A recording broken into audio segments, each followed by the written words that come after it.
we need to talk about something serious. The war on African hair.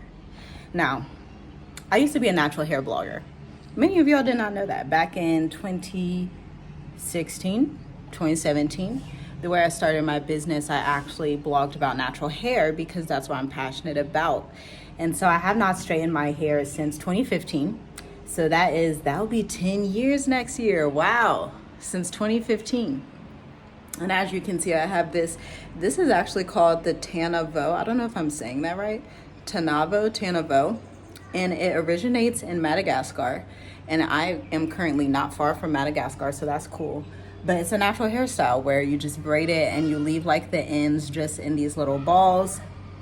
And it's super cute, super Afrocentric, because the way that I grew up in an all-white community. And not just any white folks, Ashkenazi Revelations 2939 folks.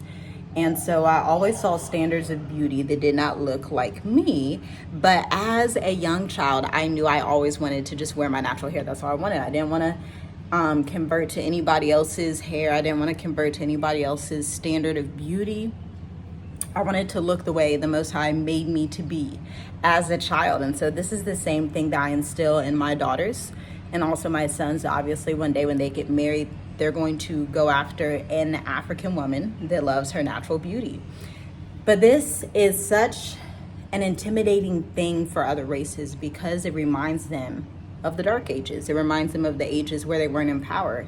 It reminds them of strength and resilience. And African strength and resilience is a complete, let me put it like this. African strength and resilience and unity and wisdom is a destruction to the current paradigms that we live in as a people and as a world.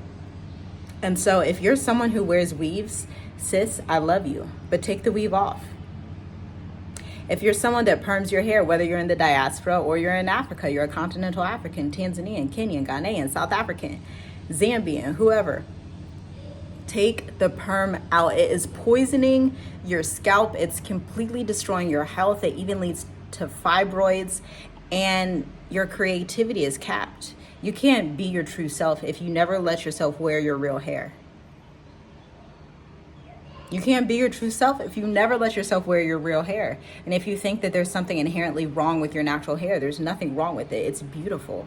It's made in the image of the Creator. And just so you know, in the book of Daniel and the book of Revelations, it says that the Most High has hair like wool. Hair like wool. So you should be honored and privileged to even wear your hair like this. You can do a lot of different natural styles. And if you're someone that's like, okay, how do I care for my natural hair? Get some rose water. Whatever you do, make sure you moisturize it with water, because water is the main moisturizer. Spray it with water all the time. Don't be afraid of water. The only black women are afraid of water are those that get their hair flat ironed all the time. That's why they're afraid of it. Don't be afraid to wear your curls, okay? Take the wigs and the weave out. A lot of people don't know, but I actually just saw a video on this. I would love to link it down below if I can even find it again.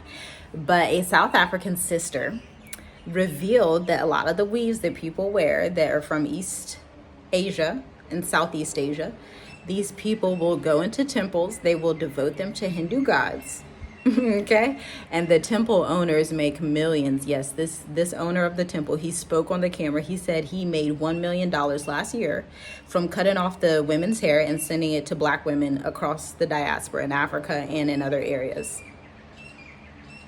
That should enrage you, number one, because our people are a commodity all over the world, and we should not be seen as commodities. We're humans, the original humans of the earth. So we shouldn't be seen as commodities. That's number one. Number two, because you have this natural self-hate and disdain for yourself, that puts you in health risk. That puts you at risk of a lot of different things, starting with fibroids from the perms and the chemicals. Right? Starting with damaging your hair. Then you look at your damaged hair and then you don't like what you see in the mirror. But it's because you damaged it. It's not because it's not beautiful. You damaged it from using too much heat and too much chemicals and too many dyes and all these things. You don't need any of that. You are gorgeous, stunning, beautiful, just the way the Creator made you. And He made you in His image. And so you should be happy and honored and privileged to wear hair like wool. Wear your afro out. It doesn't matter if you make people uncomfortable. That's fine. Why would humanity make people uncomfortable? These are the questions we need to start asking. Why would people wearing their natural hair make somebody uncomfortable? Unless you're anti-human.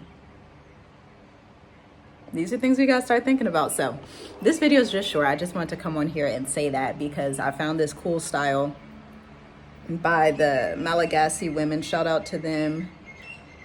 And it worked out nicely. And they say you need rubber bands for this one, but I didn't even use rubber bands. I twisted the ends and then just tucked them under. And so yeah, it's a perfect natural hairstyle, perfect for protecting your ends. Oh yes, and then the ladies that say, well, I wear a wig so I can protect my ends. Yeah, well, those wigs, they have spirits attached to them because they're using them in temples to insert different spirits into them. And so, you know, you put on these wigs and now you feel schizophrenic, you feel crazy, you feel like nothing's going right. And a lot of these attachments and covenants we have as African women, we don't need to have these attachments and covenants if we just keep the first command that says love the Most High with all your heart, mind, and soul, and love your neighbor as yourself.